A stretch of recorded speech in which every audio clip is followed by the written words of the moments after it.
Hello everyone. Today's panel discussion we are going to discuss why artificial intelligence. But before that, what is artificial intelligence? For me, artificial intelligence or AI refers to software technologies that make a computer think and act like a human. Simply, as we humans learn from experience, machines with AI can also do that. So to discuss it more further, I have Dr. Suresh, Associate Professor, School of Computer and Information Sciences, IGNOU.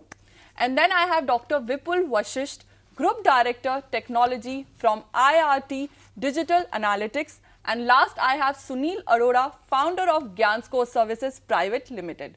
So first question, I'll go on with Dr. Suresh. Sir, what is artificial intelligence? Artificial intelligence, before speaking about what is artificial intelligence, let us start with that phrase which every one of us know. The quite opposite word is natural intelligence. So, what is natural intelligence? That is something which you are not intentionally acquiring. You have it by birth and it just keeps on enriching as your life goes on.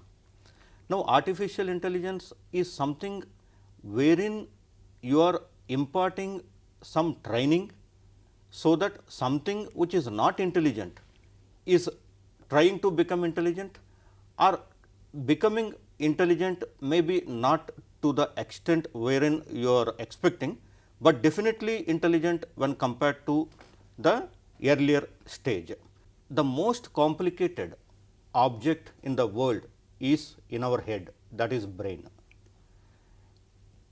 We are able to make lot of artificial things. Somebody lost a leg, we are able to make a artificial limb. Somebody hand, artificial hand, everything. But if somebody is brain dead, until today we do not have something in hand which really works almost perfectly, if not perfectly, like the brain that was already existing. So, what I am saying is artificial intelligence means whatever capabilities are there to the brain, we have to impart through several methods to the machines which are nothing but iron or steel originally, but to make them think like the human brain. Though success is not yet 100%, but definitely people are inching towards a significant improvement that a machine can behave like a human or human brain after the application of some technologies, algorithms to it. So, that is from my perspective is artificial intelligence. Sir, what do you want to say about your perspective of how you define artificial intelligence? It was in 1956 that the term was first pioneered by the scientists who were working in New York. So, as of today, like artificial intelligence is everywhere, and it is an umbrella term. Like lot of people have different convocation of the term artificial intelligence. Under artificial intelligence, there are several other tools and technology like machine learning, artificial neural network, fuzzy logic. So, it's basically a set of lot of tools and technologies that basically really relate to artificial intelligence. Okay. Sir, what do you want to say about it? Like how you define artificial intelligence? Well, thank you for this, and yeah, very rightly said by my panel partners. Artificial intelligence is something like when you talk of a small kid, I mean how he learns the things. He is learning it looking at his surroundings and his whatever is taught to him. So that's the way, I mean gradually when he goes step by step from where he is and he learns how to speak, the others what they are doing. So from that side he is picking up the cues, and in the similar way we look at how we can give these feedbacks to computers and they can learn from what all surroundings they are in. So and gradually it builds up on its intelligence and start taking the decisions the way the small kid starts taking up with all corrections and everything whatever is given to him from his parents. Okay. So now sir, how artificial intelligence suddenly? Like what is it that was not possible earlier that artificial intelligence can do now? AI is existing since long time, 1956 he mentioned, and we all studied artificial intelligence as part of our curriculums 2-3 decades back. But now there is a lot of buzz about AI. The simple reason is volumes. Earlier, since we don't have volumes, we don't have Flipkarts, we don't have Amazons, all those things, there is no volume as such. Today what is happening, by the end of the day, if you calculate how many people visited Flipkart, it's in millions. The same is the case with Amazon. The same is the case with Barnes and Noble and other e-commerce. And it is not just the case of e-commerce. You think different sectors. At that time, you don't have many people flying. Now you have too many flights, multiple runways, many people checking in, checking out. You have volumes. Now, humanly, it is not possible to work with these higher volumes. Earlier, our algorithms were there, computer science is there, information technology was there. At that time, we used to write algorithms and they used to give us output in significant amount of time, that whatever volume is there, our algorithm is working and we are getting output. Okay. But one important thing is the output should be fast enough. Okay. Suppose I still remember when I was writing program with Fortran, I used to wait for 10-15 minutes for me to get the output, and ultimately it says that there is an error in your program. So, the 15 minutes I waited, and now I have to check my program where the error is. Now, your algorithm is working for low volumes. So, there are 100 people, 200 people, it works. Now, the same algorithm I am applying for 2 million, 3 million. We don't know how many days will it take for it to really give the output. That is the reason now this artificial intelligence has come into the picture, because with AI what happens is it does not give you 100% accuracy, but then it gives significant accuracy. Okay. You cannot wait forever for 100% accuracy. If you are getting an accuracy of 90 and above in significant amount of time, that is fair enough.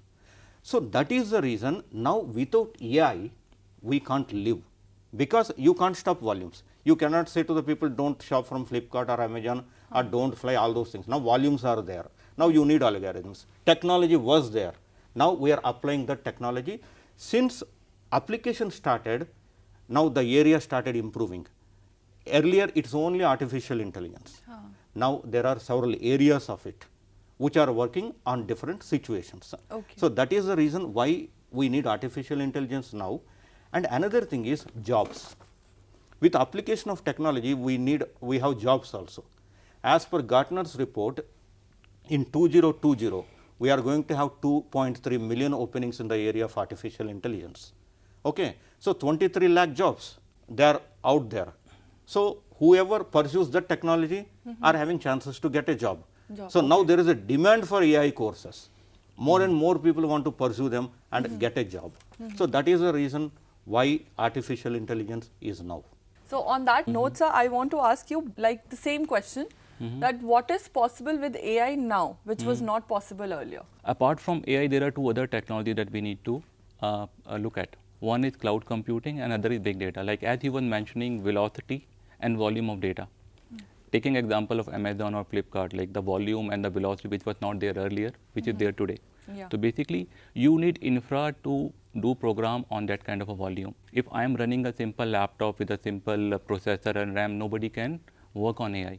So you need lot of processor, a very high RAM and multiple processor working in parallel to work on AI programs.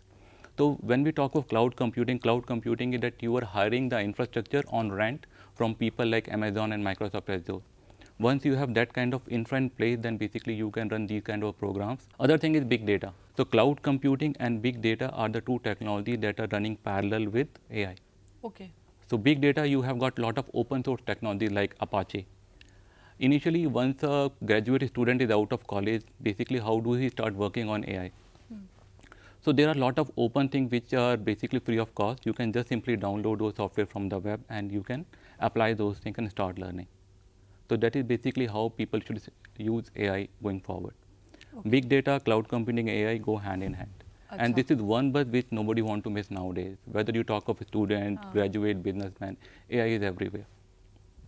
So things like, coming to your question, like what are the things which were not possible earlier? Like if you talk of like Uber, like basically Uber will tell me how much time it would take me to reach office. And if I want to order something to eat in between, so it would also calculate the time it would come to me and it would remain, food would remain hot. Yes. Google Maps is one thing basically which is working really well, and a lot of people are using Google Maps right now. A very simple example is Gmail. Everybody uses Gmail nowadays. Yes. You go to Gmail and you will see like there are multiple folders. All your priority mail would come in one folder. Yeah. Spam will go in other. Your Yes, Naukri, LinkedIn will go into separate folder. The important ones come in, Yes. When you start typing a response, it automatically basically pop-ups. Yes. And it completes the sentence. That is also natural language programming through artificial intelligence. Okay. So there are a couple of examples basically which were not happening in earlier, and now basically those are taking like the Uber one, the Google Maps and this Gmail is the best examples. If we are searching for a simple example, so these are the best to explain artificial intelligence. Say, suppose if I want to search artificial intelligence, as soon as I type artificial intelligence will automatically pop up. Yeah. So this is all AI that is working as a part of Google. Sir, what is your say about it? Like why artificial intelligence suddenly? Well, it has become the need of the hour now. I mean, as rightly said by Dr. Vipul and Professor over here, that everyone is coming up with more and more data. All the new technologies are there. The Twitter is there, the Facebook is there, and they are generating tons of data on per minute basis. Like, for example, on WhatsApp, we see in 2018, there were around 37 million messages which are generated on WhatsApp within 1 minute over there. Similarly, 187 million emails are sent across the world within 1 minute of internet processing.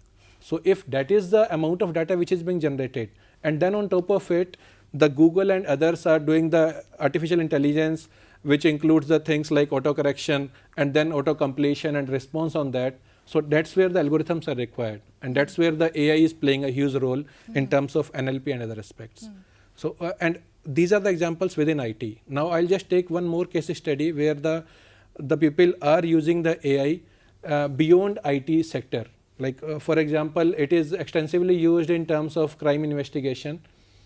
Some time back we have seen that in US, earlier the crimes were investigated or this forensics were done on a very local level, where the investigating officers were manually looking at all the records, and then they were identifying the patterns between the different thefts and crimes which are being happening. Now I can say that these are the things of the past. For last 6 months or so, they are using a tool called Patronizer, which is actually consolidating or collecting data from all the thefts and crimes which are happening across the city, and then they are looking at different patterns. Like as a part of this, they found that yes, some criminals are using some special type of drill in one part of New York City, and after 15 days or a month, they use it in some other part. So this kind of mapping of different thefts and crimes which are happening was not possible with the humans alone, where they have to keep all these things in their brain. But with the advent of AI, the entire brain and memory part has been shifted to cloud computing, and we have enough amount of processing power and cloud to do the things. So these are the advantages which are coming up with the AI as of now, and people are dying for it. On that note, sir, you explain me what are the applications of artificial intelligence in different areas? Applications, again something which is buzzing since a long time, but maybe not yet fully operational. On experimental basis, it is there. Autonomous cars, okay, where you don't have drivers. Okay. Nowadays, people are not finding enough time to learn driving the car. Okay, still we see a lot of cars with an L board. Yes. Okay, and we are very careful not to drive near them. Yeah. Because they displayed L, so it's our mistake that we have gone there. Okay. Yeah. But in future, you don't need to learn to drive, thanks to artificial intelligence. Okay. Thanks to artificial intelligence or thanks to automatic cars? I have to say both, as well as people who are sitting in those cars with a lot of courage. Okay. So, because in the experimental stage, accidents also have taken place, but it is at experimental stage. So, one is autonomous cars. Okay. It's a direct application of artificial intelligence. The other is, from what I have gathered after doing a bit of research on applications of artificial intelligence, is the top application is in the area of robotics and automation.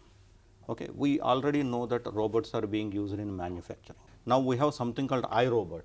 Okay. Okay. I just leave that machine on a small roller like thing, it will clean your entire home and come back. Okay. So, these are simple applications which I told you, but as Vipul already said, people who are not aware of artificial intelligence often get surprised that I am trying to search for something in Google, how come it just came up with what I am going to search without fully typing. They think, okay, already number of people have already searched for it, that is why it is trying to catch up. But that is not the case. Using artificial intelligence, it is sensing what you are about to enter, what you are looking for. That is the reason anything you try to enter, it automatically matches in at least top 5 matches. Okay. So, searching has become easy.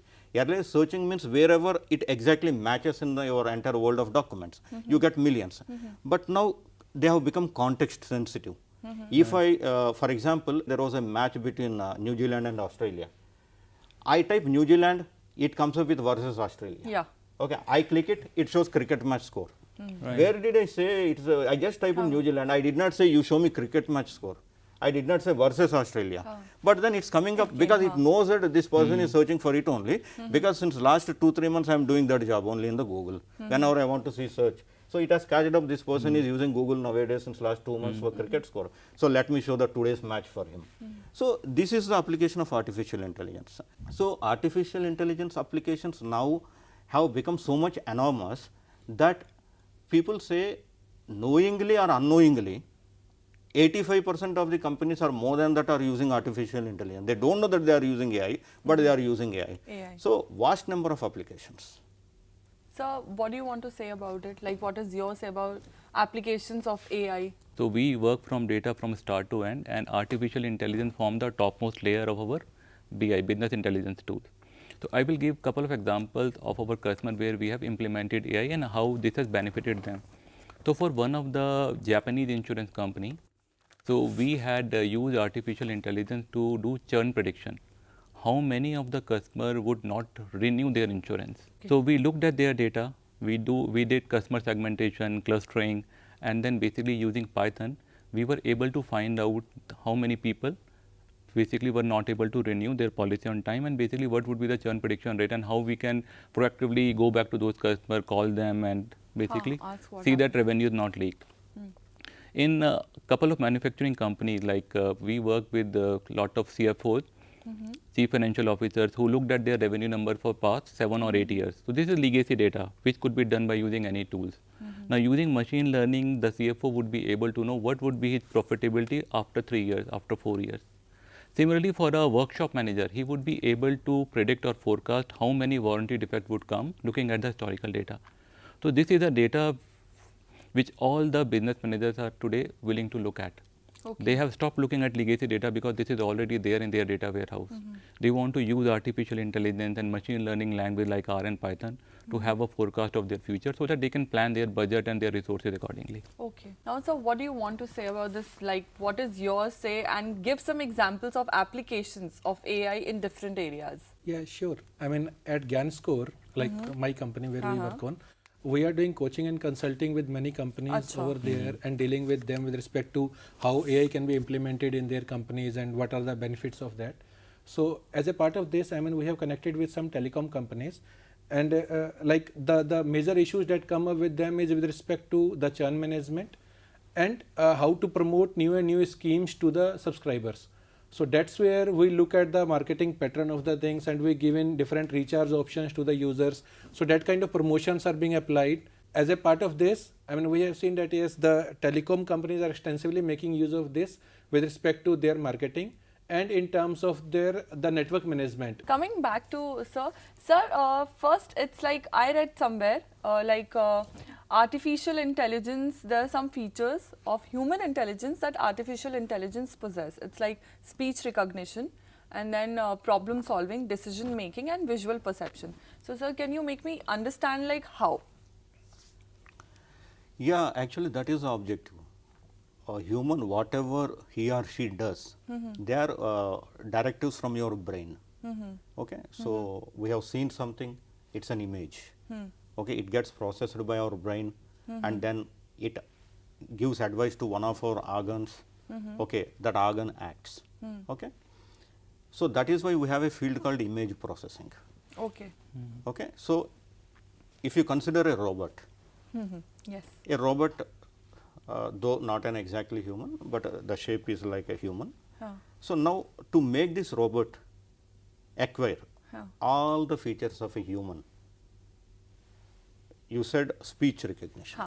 Okay. How it basically how it recognizes speech. There is something called NLP, natural language processing. Okay. Now, there are number of media sites, number of machines which support you with the text to speech facility.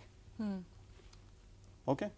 So, but at the same time we also have speech to text facility. Yes. In Google Yeah. searching, you say something, Like it comes Siri, up, for example, Siri. Siri. Yeah. But I do not want to speak very much clearly about the differences between Siri and the Google. Anybody who uses both will find a lot of difference. Yes. Okay? Yes. That is where their algorithms are different, that some algorithms are able to catch your accent, some algorithms cannot catch your accent.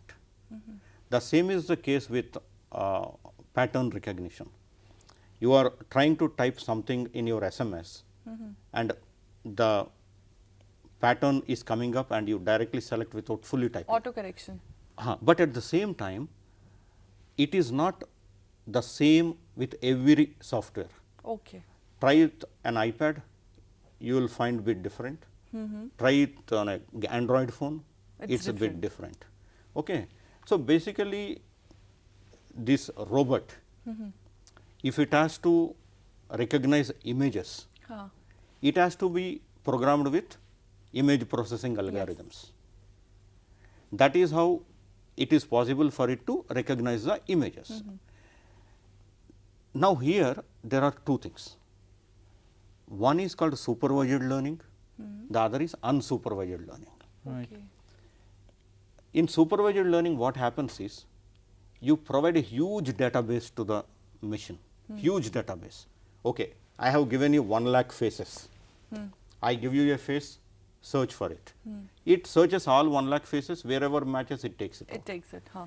Unsupervised learning, you do not give 1 lakh faces, you give a feature. Achha. It should, based on the feature, it should come up with that particular person. So, there something like the machine is able to think. Okay. Even in TV breaks and other places, they show you one face and they say whose cricketer face it matches, tell us. Okay. But they do not directly give you the images of cricketer and say match it, and anybody can match it. Okay. So, robots, based on where you are going to use them, have to be programmed with appropriate image processing algorithms, then they will be able to visualize, process and give the output. So, image processing is base, and then what is called computer vision. Okay. That is what is in a real action that computer is able to see.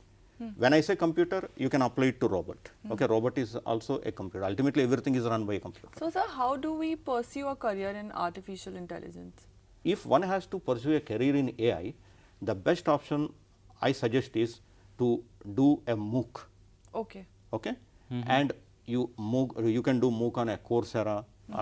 Our Ministry of HRD Swayam platform, we have MOOCs, and Udacity.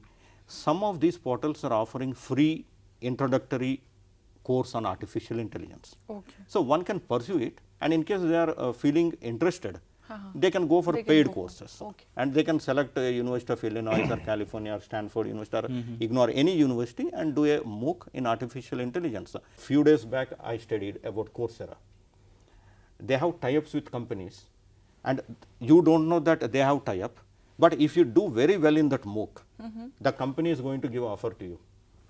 Okay, you are not looking for any job actually, you have just done that course. But you have done wonderfully, that the company itself gives an offer. Okay. So, they have tie-ups with some companies which are watching you from the back, brilliant, this person is doing extremely well, let's give an offer. They will look at your biodata because you are including your profile when you are registering for the course.